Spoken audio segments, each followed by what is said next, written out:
Welcome back to the 54-liter aquarium. It has been a while, but I'm back with another video on the aquarium. The tank is now 4 months old. Everything seems to be doing well and it looks like the fish and most of the plants are thriving. The fish are eating a lot of food and staying active. I often see them playing with each other and they always swim up to the glass when it's feeding time.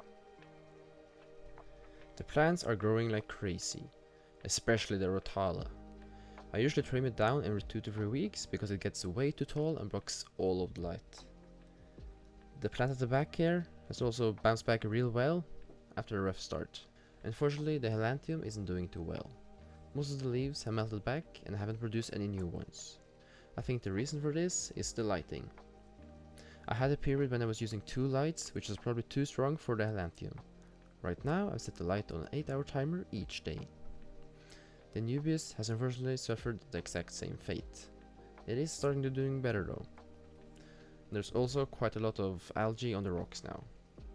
As you may have already noticed, I've also added some duckweed. This plant is actually hated by a lot of people in the aquarium hobby, because it's almost impossible to get rid of and it grows extremely fast.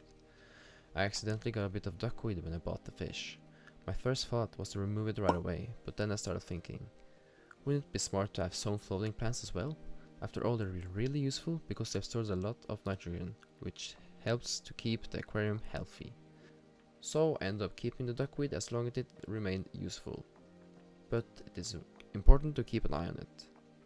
What's your experience with duckweed? Let me know in the comments.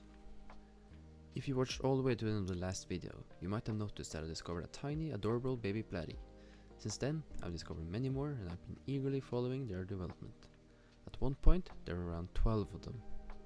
As you can see, they came from the same brood. They were all very small and they were almost entirely yellow with a few black spots. And they were incredibly cute. Unfortunately, only 2 of the original 12 survived.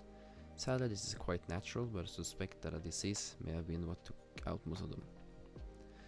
This little guy here just kept getting weaker and weaker, and one day I didn't see him anymore.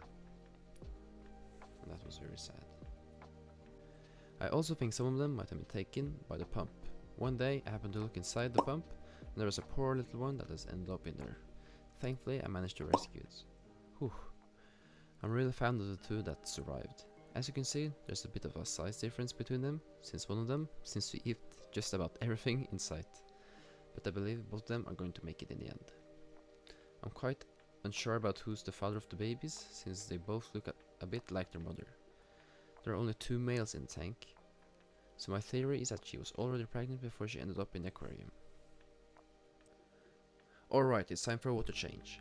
I kicked things up by scraping the glass and trimming the rotala. It had completely taken over the tank. It looks so much better now. Then I planted the new rotala in the substrate and started draining the tank. It usually takes about 5 minutes before I can start filling it back up again. Not too bad. Thank you so much for watching. If you haven't already, hit the subscribe button.